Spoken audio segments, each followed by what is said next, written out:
블라디미르 푸틴 러시아 대통령은 2018년 3월 연설에서 미국의 대탄도미사일 방어를 피할 수 있는 두 가지 새로운 무기 중 하나로 극초음속 활강 비행체를 소개하였습니다. 이어 2019년 12월 27일 러시아는 현재 탄도미사일 방어 시스템으로 막을 수 없는 2메가톤급 핵탄두 탑재가 가능한 초음속 활강 무기인 RS-26 아방가르드의 배치를 시작했다고 발표했습니다. 우랄 남부의 카자흐스탄 국경 부근의 오렌버그에 주둔하는 전략 미사일 사령부 소속 돈바롭스키 사단 13연대에 아방가르드 HGV를 탑재한 UR-100N SS-19 모드 4 미사일 2기가 배치되었습니다. 2020년 10월 18일 홍콩의 사우스 차이나 모닝 포스트 지인은 DFZF라고 알려진 HGV 탄두를 탑재한 DF-17 미사일 부대를 중국 광동성 푸닝 지역에 배치하였다고 보도하고 있습니다. 2018년 미국의 한 관리는 중국이 지난 10년 동안 미국이 했던 것보다 20배 정도 많은 극초음속 무기 실험을 실시했다고 말했습니다. 이제 기존 방어 체계로는 방어하기 어려운 새로운 위협이 대두되고 있는 중입니다.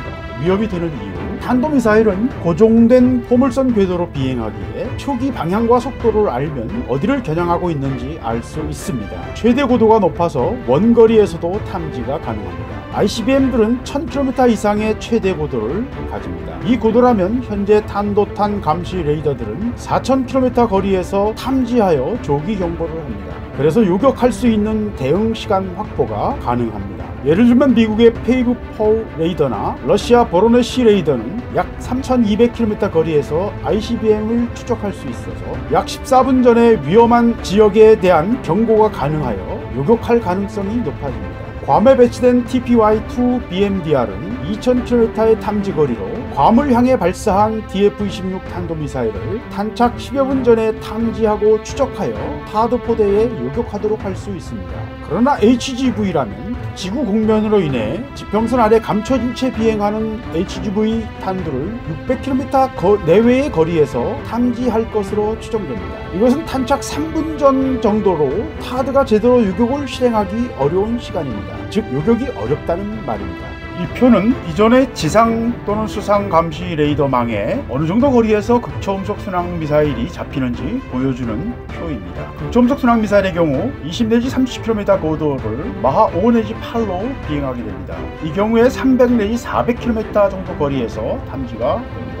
이 속도를 계산해보면 경고시간은 2 내지 3분 정도에 불과합니다. HGV의 경우는 50에서 100km 고도를 마하 10에서 20의 고속으로 비행을 합니다. 탐지거리는 600에서 800km 정도가 가능할 것으로 추정되며 경고시간은 2 내지 4분에 불과합니다. 즉 아무리 강력한 레이더라도 이 거리에 들어오지 않으면 탐지가 불가능합니다. 물론 공중에 배치된 조기 경보기로는 좀 더 탐지 가능 거리가 멀어질 수 있지만 그 정도로 강력한 레이더를 항공기에 탑재하기는 어렵습니다. 그래서 대형 조기 경보기도 800km 정도가 한계입니다. 여기에 탄도미사일은 고정 궤도를 비행하고 대기권 재진입 시 자세를 바꿈으로 일정 거리의 미세 조종이 가능한 수준입니다. 이에 비해 HCM HGV는 비행 내내 방향을 바꾸며 불규칙한 비행을 할 수 있어 미래의 위치를 예측할 수 없습니다. 현재 레이더들은 대기권 내의 항공기 탐지 추적에 최적화되어 너무 빠른 속도나 높은 고도를 탐지하는 데 어려움과 제한이 많습니다. 탄도탄 요격용 레이더들도 높은 외기권 우주공간 탐지에 최적화되어 20 내지 100km 대기권 상층부를 비행하는 극초음속 미사일 탐지에 제한사항이 많습니다.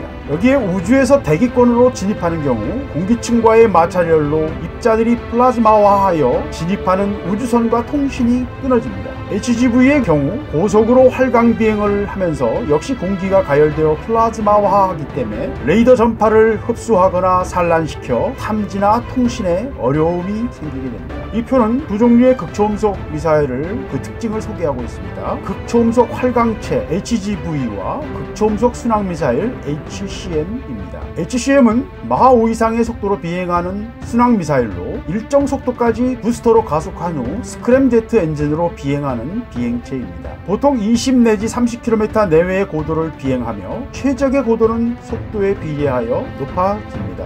고속 비행 중 공기 가열로 2000도C 이상의 높은 온도가 발생하며 이를 견뎌내는 내열 소재의 개발이 핵심 기술입니다. 지상 발사 시 스크램제트 엔진 가동 속도인 마하 4, 5까지 가속하려면 매우 큰 부스터가 필요하기 때문에 항공기에서 HCM을 발사하는 것이 일반적입니다. 항공기 발사 시 높은 고도와 항공기 속도가 있기에 절반 내외의 부스터 중량으로 발사가 가능합니다. 최근에는 램제트와 스크램제트를 같이 사용하는 이중 방식이 개발되어 마하 2.7까지 가속하면 가능하여 한국군도 현재 지상 발사용 HCM을 개발 중입니다. 다음 표는 장단점을 비교하는 표입니다. HCM의 장점입니다. HGV에 비해 상대적으로 큰 탄두가 가능합니다. 또한 HGV에 비해 훨씬 비행 자유도가 높아서 유격이 까다롭습니다. HGV에 비해 낮은 고도로 비행하기에 탐지 가는 거리가 짧습니다. 단점으로는 HGV에 비해 낮은 고도로 비행하고 속도도 낮아서 상대적으로 유격이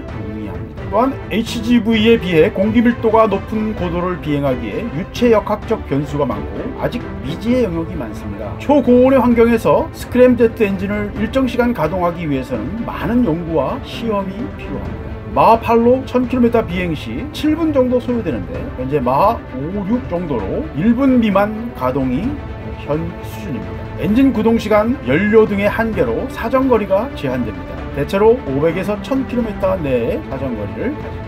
HGV는 탄도미사일 추진 로켓을 이용하여 발사하나 높이 올라가지 않고 팝업 기동으로 방향을 전환하여 500 내지 100km 내외의 대기권 상층부를 동체를 통해 발생하는 양력으로 활강 비행하는 비행체입니다. 고도는 비행 속도에 의해 정해집니다. 빠르면 빠른 만큼 낮은 공기 밀도를 가진 높은 고도를 활강 비행할 수 있습니다. 중력에 의해 점점 고도가 낮아지게 될 때 다시 기체를 틀어 동체를 통해 양력을 발생시켜 고도를 높이며 비행하며 이를 반복합니다. 물수제비를 띄우는 것이나 서핑을 하는 것과 같은 원리입니다. 그래서 마지막 단계에서는 마하 5, 6 정도까지 속도가 줄어듭니다. 그 이하가 되면 고고도 활강이 불가능하여 공기 저항으로 급격하게 속도가 감소됩니다. 그래서 마하 5, 6 정도의 속도에서 목표 지점으로 돌입하게 됩니다. 보통 방향 및 방향 제어를 위한 소형 추진 시스템을 가지나 추진 동력은 없이 활강 비행을 합니다.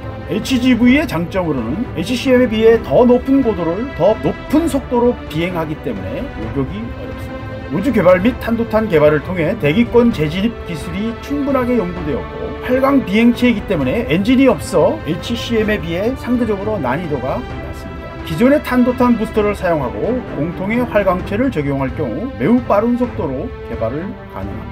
또한 부스터의 크기에 따라 사정거리를 쉽게 늘릴 수 있습니다. 10,000km급도 가능합니다. 단점으로는 활강 비행체가 필요하기에 일반적인 탄도탄에 비해 탄도 중량이 줄어듭니다. 같은 위력의 미사일일 경우 더 크게 만들어야 한다는 말입니다. 대기권 상층부를 마하 10에서 20의 초고속으로 비행하기에 초고온의 상황에서 장시간 견딜 수 있는 내열성 소재를 사용해야만 합니다. 우주 왕복선 재진입 시 1400여 도의 고열로 가열하나 3분 정도면 대기권을 통과합니다. 그러나 HGV는 2000도 이상으로 10분에서 30분을 견뎌야 하기에 기술적 난이도가 매우 높습니다.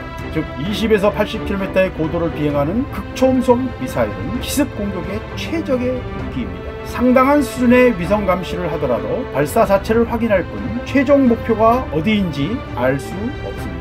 요격을 위한 정확한 위치 및 속도 정보를 확인하는 것은 2 내지 4분 정도의 전이나 가능하여 현재의 요격 시스템으로는 방어가 어렵다는 것입니다. 다음 편에서는 각국의 개발 상황과 한국의 개발 상황을 살펴보겠습니다. 감사합니다.